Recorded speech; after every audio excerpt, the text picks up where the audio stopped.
Hey guys, today I had a friend of mine request that I did a video on egg incubation, specifically for chickens. I've never really done anything other than a chicken. I tried ducks, kind of, not really in an incubator. I had a chicken sit on them, but that's obviously not what we're talking about because we're talking about incubators. So anyway, let's get started with the basics.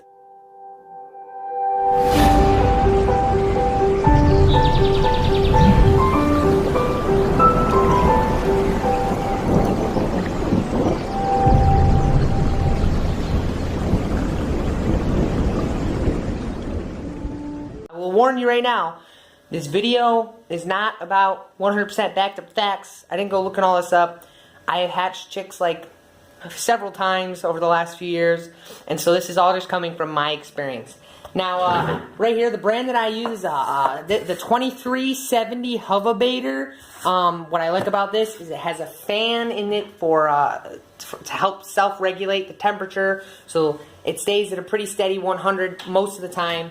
Right now, it's been going up for a while. I turned it on a bit ago so I could warm up the temperature. Whenever you're incubating chickens, you kind of want to keep it at 100 degrees. Pretty baseline stuff. Usually, fluctuating temperature is going to be one of your worst problems in incubation. They can fluctuate a bit, so say you have them at a steady 100 and it drops one day because your power goes out, or you know, the lid was cracked a bit. That's not a big deal. And, you know, realistically, a chicken sitting on her eggs, we'll leave them at times, sometimes for hours. And the eggs can cool down a bit, but usually that's not the end for them. They have to get very cold for the embryo to actually die. So if your temperature goes down, don't worry about it. Just get it back up to temperature as soon as you notice, and you'll probably be fine, unless it was for a very extended period of time. So that being said, there's a couple other things that I would keep in mind when you're incubating. Everyone always is a little bit worried about humidity. It really can fluctuate high and low throughout incubation, and I've never really noticed it have a severe impact on the clutch, although in some cases it can, and depending on what species you're going with. In my experience with chickens, fluctuating temperatures in the incubator, or fluctuating humidity in the incubator, don't pose that serious of a threat, although you do need some moisture to help the chicks develop. They can't dry out or they will die, so make sure there's moisture in there. But I've had times where my incubator has dried up the water in it, and I forgot to put water in it, and the chicks ended up still being fine. What's important is that you have extra water inside your incubator during the lockdown phase, which is the last 3 days of the incubation process, so that the chicks can healthily hatch out of the egg, because you're going to lose a lot. Honestly, I think you're going to lose most of your chicks if you lose any, either in the first bit of development or the last bit, unless you have something dramatic happen during the developing phase. But anyway, I'll pull this open here. It's had some time to warm up, and unfortunately, I'm going to have to clean this out before I put the chicks in it this year. I did warm it up because I am going to put some eggs in it, but it looks like I had a mouse get in here and chew it a bit. But anyway, this is a styrofoam incubator, which works very well for insulation. I am going to clean it out before I put the chicks in here, because things such as that on a side point inside of your incubator will cause, you know, they will emit fumes and stuff that are not healthy for the developing chick, because if you didn't know, the chicks inside the eggs actually breathe the air that is outside of their egg as much as inside. There are little holes, very, very small holes, in like microscopic essentially, in this part of the egg, and especially towards the end of development, they get lots of oxygen through the eggshell out of that bit, and so it is important to have fresh, clean air. That is part of why the fan is helpful. Most incubators will have another thing when you're incubating eggs. Make sure you're turning the eggs. What I like to do when I mark my eggs is I mark them with a pencil. Try to refrain from marking them with things like markers and pens, because that's ink. It can be bad for the developing embryo, although I have marked them with markers in the past, and I haven't had really any trouble that I know of. The chicks ended up being fine. It's just a safer practice to go with pencils. Those are graphite these days, and they're not going to pose any real threat to the chicks developing inside. I have a self-turner here, so this thing hooks up and then spins in a circle, and then it just goes back and forth like this, which spins the egg very effectively. So not all incubators are going to have that. If you have one where you have to rotate them yourself, 2 or 3 times a day is fine. When I used to have an incubator where I would flip them by hand, or when I used the incubator that I flipped by hand, I was actually borrowing it from a friend. I did it like once a day, and once again, the chicks were fine. Really, the big problem with not flipping your eggs is that the developing embryo would get stuck to one side of the egg, develop too much on that side, and then it can cause problems during the hatching process, and also can keep them from circulating in their egg properly and actually getting the appropriate, oxygen flow or whatever. So generally, it doesn't happen that often. You turn the eggs to make sure that doesn't happen. But it's really not a huge threat. If you don't get to doing it like 2 or 3 times a day, it's not a big deal. I would shoot for 2 or 3, but if you can only manage less, I wouldn't be too concerned. You'll probably be fine. Another thing that I've noticed when it comes to egg selection of which ones you're going to hatch, obviously pick eggs that you think are going to be the fertile of the most. If you notice your rooster is breeding, favors some hens over the other, which I have witnessed in friends' flocks specifically. Usually you want like a rooster per 10 birds at least, because some roosters are better at their job and some are not that good at their job. So if you notice your rooster is breeding, your white layers more than your brown layers, then I would go with more white eggs because you're going to have a larger success with actually fertile eggs. Like I said, chicken eggs are very easy to hatch, and so unless they're not fertile, you're really not going to run into much trouble actually getting the egg to develop and then hatch. So whenever I pick my eggs, here's my array of eggs today.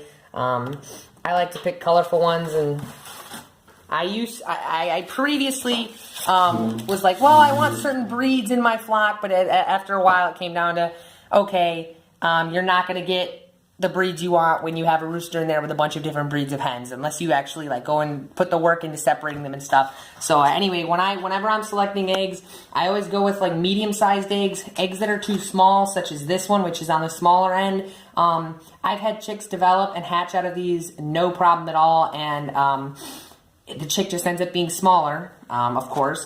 But going with like a medium-sized egg is a much better idea. The chicks are less likely to run into problems. I have heard people say that smaller eggs, sometimes the egg won't be able to develop properly, or the chick inside won't be able to develop properly. I've never had trouble with that, but I think generally it's a good idea to just go with medium-sized eggs. When I first started doing this a couple of years ago, whenever I would get like a massive egg, I was like, oh, I want to hatch that and see what happens. Usually those massive eggs are double yolks, and as cool as it is to have 2 chicks growing inside, which I have watched a couple different times, realistically, it's not that common for the chicks to actually hatch and survive. So I would just avoid going with those altogether. Like I said, pick medium-sized egg. And another thing, never wash your eggs before you put them in the incubator.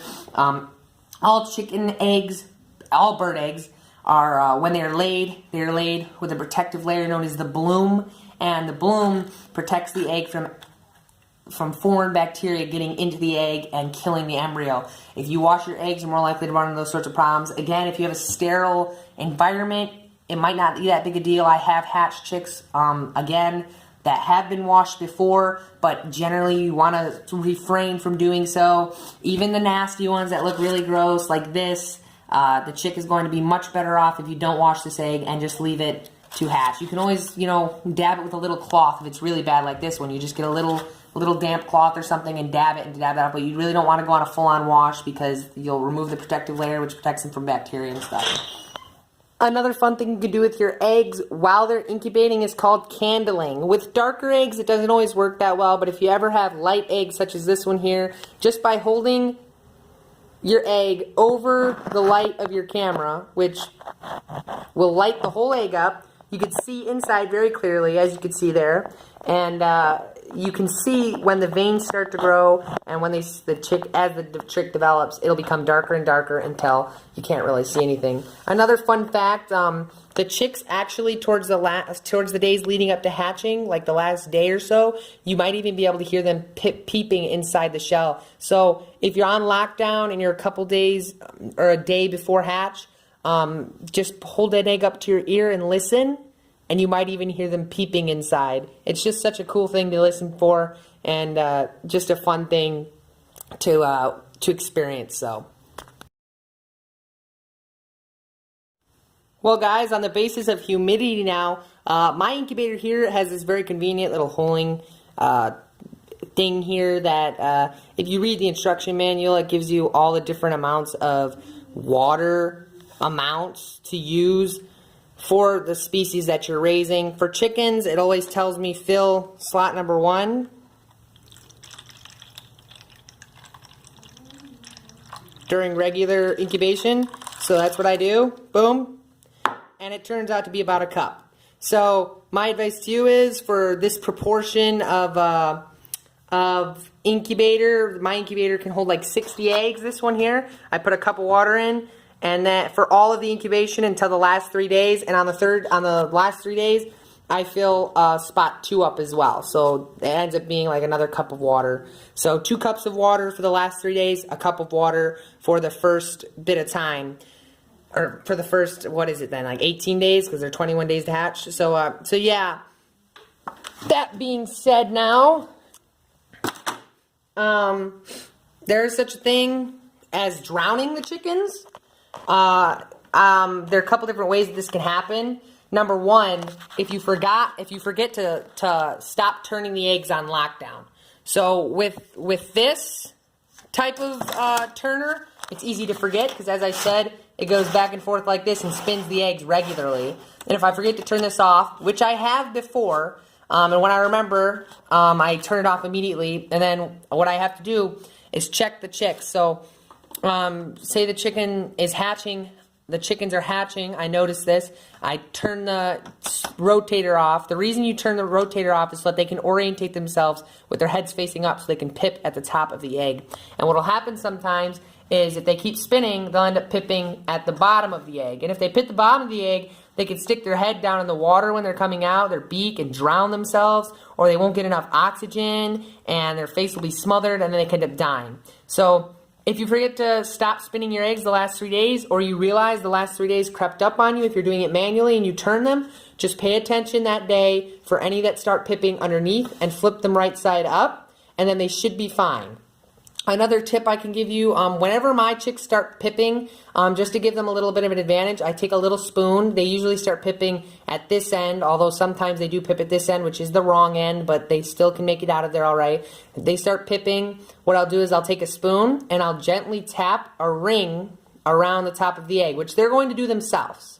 But some chicks aren't strong enough to do so, and giving, like, just cracking the shell in a ring around gives them just the little advantage they need to get out of the egg safely. So I like to do that. That's just a little thing you can do. Like I said, wherever they pip, I just take a little spoon, and from the pip, I just gently tap the spoon till it cracks around in a circle. The chick will peep inside, but it's not because you're hurting it. It's just because it's feeling the vibration and it's confused. So it doesn't hurt the chick at all. It gives them a better chance, and so that's what I like to do. Anyway, I'm going to line all these eggs up, and about 21 days from now, they'll all be hatching out, and I'll show you all the little chicks, but that'll do it for this video. If you have any more questions that I didn't answer in this video, you can go ahead and leave them in the comments down below, and I will gladly answer them. I try to answer all of the questions that I receive on my YouTube videos, and I've done a pretty good job of that. I don't think I've missed many, and so while I'm still small enough, if I stay small, then I'll always be able to answer them. But yeah, go ahead if you have any questions down below, leave them for me, and I'll do my best to answer them. Thank you guys so much for watching. I'll show you little chicks in a bit, hopefully, and we'll see you next time. Peace.